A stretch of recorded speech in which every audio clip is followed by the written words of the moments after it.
Hi folks, Chuck McCown here. Hey, all you master people of the micro trenching persuasion, I want to see what your thoughts are about, coming in here, somebody with 3 letters and a big company wants you to cut around the edge of a cul-de-sac. You think you can cut this? You think you can cut this with your micro trenching saw? I'm wondering. These various arcs here have various radiuses.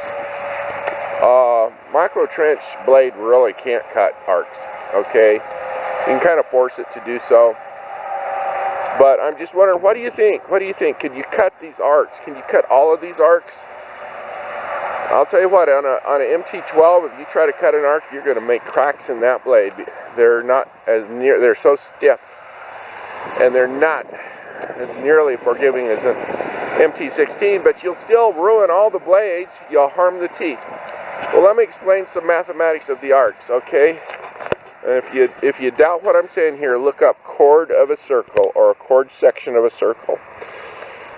A micro trencher is only supposed to cut an arc of 35-foot radius or larger.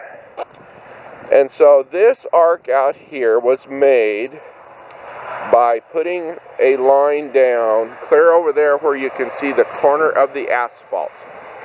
A 35-foot line. And then we stretched it out and we painted this arc. This is the tightest arc you should ever cut with a micro trencher. This is a 30-foot arc, 25, 20, 15, I guess this was the 10-foot arc. Now let me show you how you can tell if you've got just an arc laid out for you by someone else out in the field, especially one of these 3-letter guys that have never really worked in the industry, and they swear up and down you can do it, because I've had them do it to me personally. Like, they think those micro trench blades are made out of bologna or something. Hey Ben, could you come over here and help me with this? I want to show you a quick and easy way of telling whether or not that arc is too sharp for your equipment. So you pull out, here, pull that out. You pull out a blade, or a tape, and you mark off 10 feet of an arc. So, here's the end of the arc. 10 feet, right? 10-foot section. That little segment is called a chord of a circle. On a 35-foot arc, that chord point at the midpoint, at your 5-foot point, should be, the straight line to the arc distance should be 4 inches or less, which is about the width of my shoe. And you can see we're not there, man. And then if you go down here to these more sharper radiuses, shoot, man, down here on this 10-foot arc, which I've seen these 10-foot arcs on a lot of streets in Salt Lake City, and I've seen them painted just like this. Here, measure that out, show how far.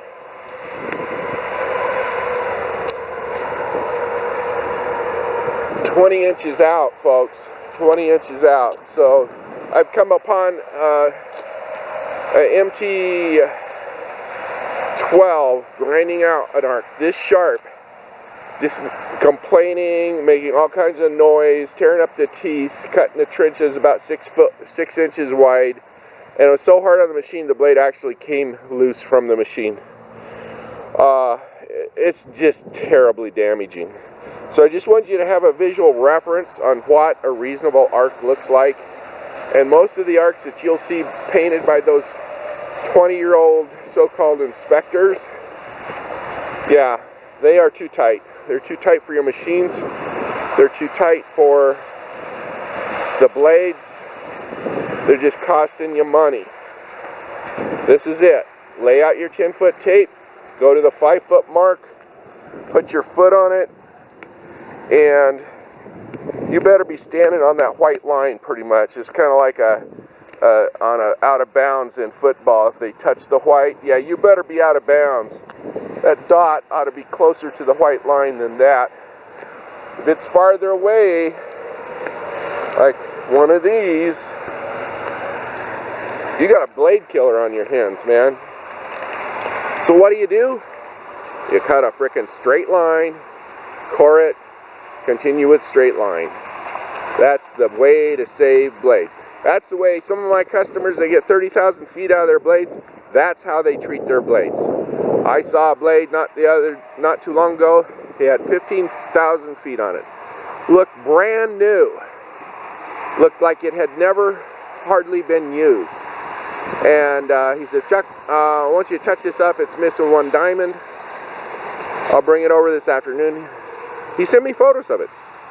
When it got here, it was unusable. He says, well, we needed to cut about another 300 feet, and it was around a corner, and we were doing some seam cutting. So I'm like, you knew better than that. I've told you about seam cutting. I've told you about getting into the curb, concrete.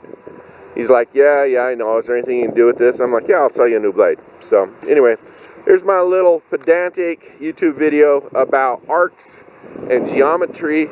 And you look at this sucker. This is as tight as it should be. Okay, and I'm out here in the sun. I can't hardly see what this screen is seeing. But look, that's almost a straight line. Okay, these things are made to do that. If you doubt me, go get yourself a skill saw. Go get yourself an inch thick sheet of plywood and draw I don't know, a 3-foot diameter circle on it, and you just cut it with that skill saw and get back to me and tell me how well that went.